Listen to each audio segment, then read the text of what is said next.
Mae'r ysgol yn credu'n gryf bod darllen yn gallu agor drws i fyd gwell i'n disgyblion. A'r cynllun ddethon ni lan gyda oedd dim ond darllen. Dwi'n meddwl o fewn ysgol uwchradd, mae rhaid bod yn gynllun traws gwricwlaidd. Mae rhaid bod yn cael ei arwain gan y tîm arwain, yna yn cael ei gymryd drosodd gan arweinydd pwnc. I ddechrau fe wnaethon ni amserlennu gwersi darllen ar gyfer blwyddyn 7. Mae'n cael gwersi yn y Gymraeg ac yn y Saesneg unwaith o fewn cylch amserlen. Yn y gwersi hyn, maen nhw'n darllen ar goedd gyda'i athro fel grŵp. Yr ail beth wnaethon ni oedd bod pob adran o fewn yr ysgol yn darllen unwaith o fewn cylch amserlen gyda'r disgyblion. Unwaith eto ar goedd gyda'i gilydd, gyda'r athro. Yn ogystal y darllen gyda'i athrawon pynciol, maen nhw hefyd yn cael 6 neu 10 gair waw. Mae'r geiriau waw yn eiriau pynciol sy'n ymddangos o fewn y darn darllen.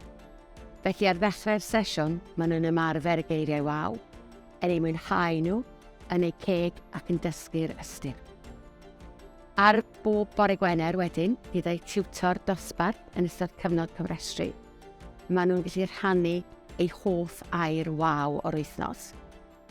So heddi o'n i'n trafod adeiladu llain awyr fel i'r deithio i'r gofod yn Gogledd Cymru oherwydd ar hyn o bryd rydyn ni'n astudio uned ni'n galw byw ar Fawrth. Felly mae fe'n gyfoes i'r disgyblion ac i Gymru bod nhw'n gallu gweld yn hyd-destun y gofod ac yn hyd-destun Cymru. Unwaith yr wythnos, rydw i'n gwneud o fewn fy ngwersi gwyddoniaeth arferol fi y sesiynau dim ond darllen yna. Felly rydyn ni'n darllen darllen sydd wedi paratoi o flaen llaw, a rydyn ni'n dechrau gan ofyn wrth y plant i gofnodi'r holl eiriau waw. Hynny yw rhywbeth o air, wel y geiriau sy'n syfrdanol, sy'n ddiddorol, sy'n anarferol, a maen nhw'n cofnodi reina i gyd lawr mwyn nhw'n gallu ennill rhywbeth o gystadleuaeth wedyn yn hwyrach. Dwi'n hoffi pethau am dim o darllen. Dwi'n hoffi y geiriau waw. Rydw i'n hoffi eraill cystadleuaeth drwy ei darllen, sticeri a gwobrau. Mae darllen yn helpu fi achos mae'n helpu ni'n pwynt geirach eraill fel math yn darllen gyda geiriau waw achos rydyn ni'n rhoi geiriau waw pob dydd Gwener a mae'n helpu ni cael hyder i roi cwestiynau mas. Fi'n hoffi dim ond darllen oherwydd ni'n gallu